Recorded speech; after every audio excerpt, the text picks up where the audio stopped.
Microsoft featured a total of 50 games in their conference this year, with 15 world premieres of some of the biggest upcoming titles. With a whole lot of games to get through, they first announced a handful of their in-house Xbox exclusives, opening with the premiere of Halo Infinite, the next installment in Microsoft's most iconic franchise. With Master Chief's appearance in the trailer, it seems the well-loved protagonist will return in Halo Infinite, alongside other UNSC soldiers. As usual, the Halo community was quick to analyse the trailer, with Reddit user BolongK35 realising that this walkie-talkie is emitting a Morse code that suggests Master Chief is actually stranded on the Zeta Halo ring after the events of Halo 5 Guardians. Crackdown 3 returned to Microsoft's stage this year, featuring an explosive new gameplay trailer narrated by the lovely screams of Terry Crews. If you want to play on my level, follow my lead. Somebody give me my jam! After a series of delays in production, the action shooter is set to release in February 2019, promising a sandbox packed with big guns and big explosions. Forza Horizon 4 was also debuted on Microsoft's stage, as the open-world racing franchise returns for its next installment, based in the UK. Set in beautiful, historic Britain. Expect to see fast cars speeding along country roads, off-road vehicles racing through the mud, and a whole lot of tractors, apparently. The new Seasons mechanic was shown transforming the racing terrain throughout the year, with changing conditions and new challenges unlocked during each period. Just Cause 4 was then announced on Microsoft's stage, the next adventure in Avalanche Studios' open-world franchise, with the protagonist Rico using a collection of gadgets to take on both enemy forces and, apparently, even the forces of nature. Just Cause 4 is set to release on the 4th December 2018. The Gears of War series likewise returned to Microsoft's stage this year, if at first in the unexpected form of a Funko Pop mobile game. This was quickly followed by the debut of Gears 5, in which players will take on the role of Kate instead of the usual protagonist, JD Phoenix, delving into her past and hopefully offering a greater focus on personal stories than,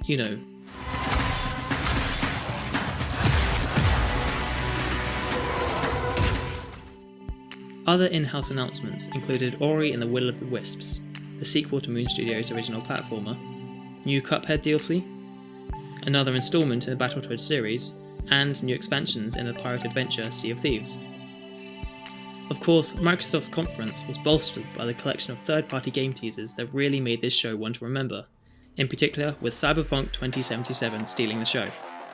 The mysterious new IP from which the developer CD Projekt Red, based on the tabletop game Cyberpunk, was an unexpected end to the showcase, exhibiting the neon game world of Night City and its eclectic inhabitants. We still don't know a lot about the game, except that it's a first-person shooter RPG. You play as V, a cyberpunk fighting against netrunners, augmented thugs, and mega-corporations to become an urban legend. There's apparently even a cool stat for your character, as reported by PC Gamer. Earlier in the show, the Bethesda developer Todd Howard also made an appearance on Microsoft's stage, revealing new details about Fallout 76. It is 4 times the size of Fallout 4. Set in the hills of West Virginia, you are one of the first to emerge into an untamed and very different wasteland. While much more was shown later at Bethesda's showcase, the teaser shown here displayed a number of Vault Dwellers walking past the same suit of power armor, which for some confirmed reports of Fallout 76 being an online multiplayer experience. In more news of the apocalypse, Dying Light 2 was announced, with plenty of gameplay footage to show. With a greater emphasis on choices and consequence, we almost forgot about the whole deadly zombies come out at night to eat us thing.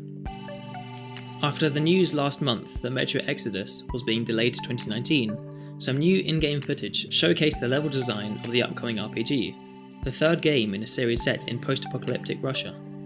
While the first 2 Metro games had an emphasis on underground survival, this teaser showed the brighter colours of the open-air landscape, as part of the transformation of the series into open world for Metro Exodus.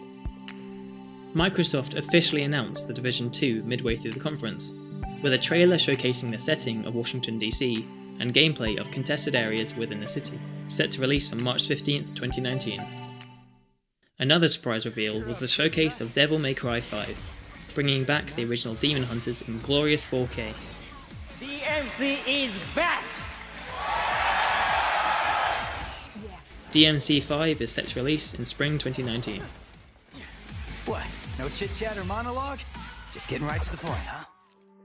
More details of the previously announced Kingdom Hearts 3 was shown during the conference, revealing that Frozen, Wreck-It Ralph, Tangled and Hercules will be joining the roster of Disney franchises in the game. Shadow of the Tomb Raider is set to release on September 14th this year, completing the third arc of the prequels to the original Tomb Raider series. We also saw a trailer for the newly announced Sekiro Shadows Die Twice, an intriguing brawler set in Japan with an undead premise, as well as a look at the adorable top-down adventure Tunic. A new skating game called Session was briefly shown, which really got our hopes up for Skate 4, while a Life is Strange prequel should be available for free later this month. Oh yeah, and we can't forget PUBG. Here's some good old Battle Royale for you. What was your favourite game from Microsoft's conference? Tell us in the comments below, or find me on Twitter at JJJamesSutton. And make sure to tune into our coverage of Bethesda's conference for more news from E3.